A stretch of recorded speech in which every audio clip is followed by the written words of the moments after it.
সুলাইমান হাদি নামে একজন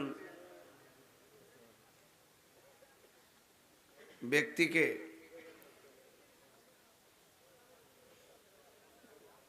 প্রকাশ্যে দিনে দুপুরে গুলি করেছে। সে সংকটাবস্থায় হসপিটালে মৃত্যুর সঙ্গে পাঞ্জা লড়ছে। আরে ভাই, আপনার সাথে আমার রাজনৈতিক দূরত্ব থাকতে পারে, ব্যক্তিগত মতাদর্শের ভিন্নতা থাকতে পারে, তাই বলি কি একজন মানুষকে মেরে ফেলার জন্য গুলি করা যাবে?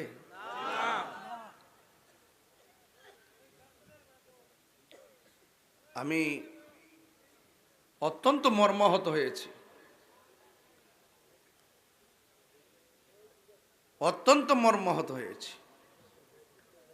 আমি মর্মাহত হয়েছিলাম পুবাইলের মসজিদের ইমাম আমাদের সুন্নি ভাই মাওলানা রইসউদ্দিনকে যখন হত্যা করা হয়,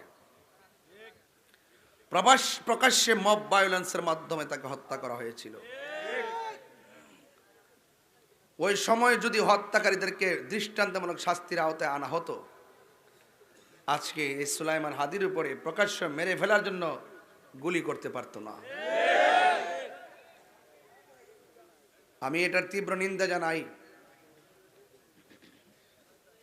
প্রত্যেকটা খুন বড় নির্মম।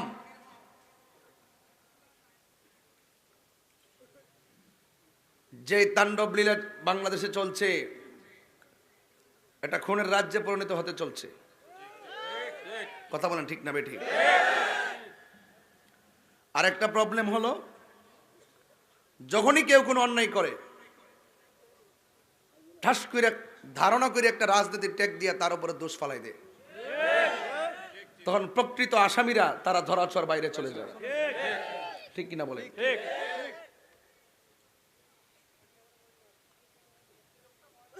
প্রশাসনকে আমি দৃষ্টি আকর্ষণ করছি, আর ইন্টারিম গভর্নমেন্ট যে কোন তালে আছে আমি নিজে জানি না। মানুষ মরল গায়ে লাগে না, দেশ গেলে গায়ে লাগে না, সারা দুনিয়ার গাড়ি ঘোড়া ভাঙ্গে আগুন লাগাইলো তাদের গায়ে লাগে না। এইভাবে কি দেশ চলতে পারে? মতাদর্শের ভিন্নতা হলেই কি গুলি করতে হবে? মতাদর্শের ভিন্নতা হলেই কি তাকে মেরে ফেলতে হবে? প্রত্যেকটা মানুষ অনিরাপদে ভুগতেছে, প্রত্যেকটা মানুষ নিরাপত্তাহীনতায় ভুগতেছে। প্রশাসনকে বলবো, আপনারা ঘুরে দাঁড়ান। আপনারা প্রশাসনকে যে যাই বলুক না কেন, আপনারা যে নিরুপায় সেটা আমরা বুঝি। যারাই ক্ষমতার মস্তদে বসে তাদের ইশারায় আপনাদেরকে চলতে হয়। আপনারা ঘুরিয়ে দাঁড়িয়ে যান, আপনারা বলুন কেউ ক্ষমতায় আসবে, কেউ ক্ষমতা যাবে, আমাদের প্রশাসনকে স্বাধীন করে দেন। যারা এই সমস্ত ন্যাক্কারজনক ঘটনা ঘটবে, কোনো ইশারায়, কোনো লবিংয়ে, কোনো তদবিরে ওই সমস্ত অপরাধীরা বেঁচে থাকতে পারবে না, অপরাধীরা পালায়ে থাকতে পারবে না। কথা বলেন ঠিক না বেঠে? যদি আইনের প্রয়োগ না হয়, আজকে আমাকে, কালকে আরেকজনকে, কথা বলেন ঠিক কিনা?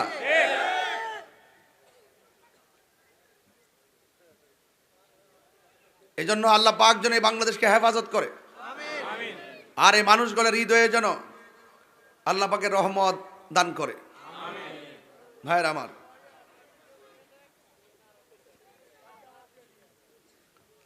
আহলুস সুন্নাত ওয়াল জামাত লক্ষ্য করছে যে বাংলাদেশে রাজনৈতিক অস্থিরতা বিরাজ করছে, এরপর জনজীবন অতিষ্ঠ হয়ে পড়েছে। এই জন্য আহলুস সুন্নাত ওয়াল জামাত এখন রাষ্ট্রের হাল ধরা প্রয়োজন হয়ে মনে পড়েছে। ঠিক না বেঠিক? এই জন্য আমরা রাজনৈতিক সংকট দূর করণার্থে, সার্বভৌমত্ব সুরক্ষায় এবং সম্প্রীতি জোরদার করতে আহলুস সুন্নাত ওয়াল জামাতকে এগিয়ে আসতে হবে। আর আহলুস সুন্নাত ওয়াল জামাতের কাছে দেশ এবং জাতি নিরাপদ। কথা বলেন ঠিক না বেঠিক? যাই হোক, শুরুতেই আপনাদের খেদমতে জানতে চাই, আল্লাহর হাবিব সাল্লাল্লাহু আলাইহি সাল্লামের মর্যাদা বাড়িয়েছেন কে? নবীর পক্ষে থাকলে শান মান কি বাড়ে না কমে?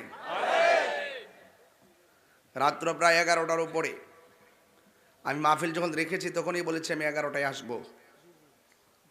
আমার কিন্তু কোনো কমিটমেন্ট যা করি তাই করার চেষ্টা করি। আগামীকাল দিনের বেলা কোথায় যাব জানেন? নীলফামারী হেলিকপ্টারে। রাত্রে কোথায় মাহফিল করবো জানেন? আপনাদের কুমিল্লা। এরপরে কোথায় করবো জানেন? বরিশং। ওই নীলফামারী আবার আইসা কুমিল্লা, বরিশং, দুইটা। তো এইভাবে যে প্রতিদিন মাহফিল করছি, আপনারা বলুন আমি কি কোনো নরম ভাষায় কথা বলছি? আপনি কি মনে করেন যে অন্য জায়গায় গেলে কি আমি মিলাদ কিয়াম ছেড়ে দিব? বহুত মানুষ আছে যেখানে যে যায় এই রং ধরে, আছে না নাই? মুনাফিক। কি মুনাফিক? এই মুনাফিকদের সাথে আহলে সুন্নাত ওয়াল জামাতের কোনো সম্পর্ক।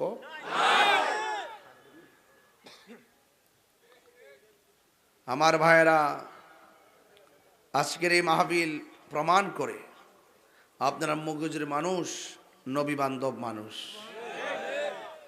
হাজার হাজার মানুষ আপনারা ওয়াজ শুনছেন। বলেন ইজ্জতের মালিক কে? হায়াতের মালিক কে? মৌতের মালিক কে? আল্লাহ রাব্বুল আলামিন একদিন এই পৃথিবীটাকে শেষ করে দিবেন।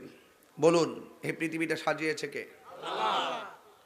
এত সুন্দর আসমান, এত সুন্দর জমিন, সব কি হয়ে যাবে? ফান হয়ে যাবে, ফান, শেষ হয়ে যাবে। যিনি ছিলেন, তিনি আছেন, তিনি থাকবেন। জবান খুলে বলুন তিনি কে? সন্দেহ আছে? সে আল্লাহর জিকির দরকার আছে না নাই? আল্লাহর ইবাদত দরকার আছে না নাই? মা বাবার খেদমতের প্রয়োজন আছে না নাই? আজকে মনে অনেক মা বোনরা আসছে। আপনি আইছেন? অনেক মা বোনরা আসছে, প্রজেক্টরে আছে। মা বোনদেরকে বলবো, মা এখনো সময় আছে, নুসেবার মতো হয়ে যাও। নুসেবা কে? নুসেবা হলো সেই ব্যক্তি, একটা মহিলা, যে শুনছে যুদ্ধের মাঠে নবীজিকে আঘাত করে মেরে ফেলা হয়েছে। নাউজুবিল্লাহ বলেন। নুসেবা শাড়ির আঁচড় ফেলে দিয়ে দৌড় দিছে যুদ্ধের মাঠে। মা বোনরা যারা ওয়াজ শুনতেছে তাদেরকে বলতেছি, কই গো, যদি কেউ নবীর বিরুদ্ধে কথা বলে ওই দুশ্মনের বিরুদ্ধে জাড়া লইলাম বা জাড়া লইয়া, এটা ইতিহাসের পাতায় আছে। কথা কন ঠিক না বেটে? আর যার ওই পতলা শুদ্ধ কথা কইস না।